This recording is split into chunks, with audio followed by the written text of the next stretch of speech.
అయితే అది cake cut చేయించలేదు అనేసి కేక్ కట్ చేస్తే వెళ్ళాం. వెళ్తే ఈ లోపల ఎప్పుడు తీసాడో మేము మేడపైకి కేక్ కట్టుకెళ్ళాం. కేక్ కట్టుకెళ్తే ఈ లోపల డబ్బులు తీసేసి ఇక్కడ పెట్టేసుకుంటాం. డబ్బులు తీసేసి ఇక్కడ పెట్టేసుకుంటే కేక్ కట్ చేయంతకి వెళ్ళాం కదా సార్. ఆ అబ్బాయి చూశాడు. చూసి 100 నోట్స్ ఏనా అని అడిగాడు వాళ్ళ అమ్మగారిని. అడిగితే అవును అన్నారు. అవునంటే ఇక్కడ పెట్టేసుకున్నాడు. ఇక్కడ పెట్టేసుకుంటే నేను తీయలేదు అంటున్నాడు. ఈ లోపల నేను తీసానండి. వాడి ప్యాంట్లో నుంచి తీసాడు. ఉన్నాయి 2800 అంటే ఇవి వేరేగా పెట్టారంట. వేరేగా పెడితే మళ్ళీ 3000 సెపరేట్గా పెట్టారంట. మరి నీకు తెలిసే తిరుగుతున్నా ఆడితోటే ఆ రోజు తెలుసు కదా. ఈ రోజు ఎందుకు వచ్చారా? తెలిసి మానేసి మరి ఈ రోజు ఎందుకు వచ్చావు? వీడితో వచ్చానండి అంతే. ఈడో దొంగ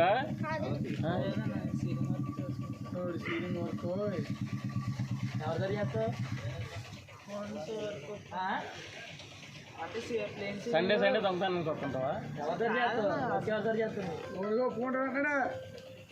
ఒప్పుకుంటే నువ్వు దొంగతానికి ఎందుకు వస్తావా? తెంగరాదవా చెప్పినారే సీలింగ్ పని ఓన్గా ఒప్పుకుంటే కానీ పనికి పని వెళ్ళాలని తిరగరు రావడం. అది నాకు చెప్పేది నా పర్వాలేదు. దాని మా అందరికైనా డబ్బు అది ఎవరి చేస్తావు సీలింగ్ వచ్చు ఎక్కడ? అక్కడ కాదండి ఇక్కడ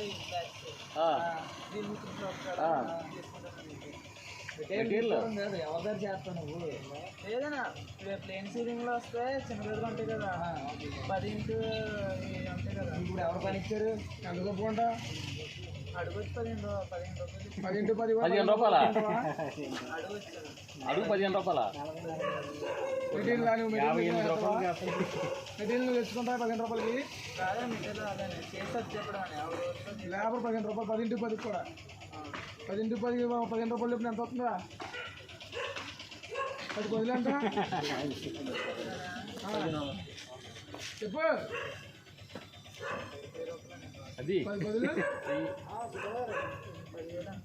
10,000 క్యాలిక్యులేటర్ ఉంటుందని ఉంటుందా? ఏం చదువుకోలేదు.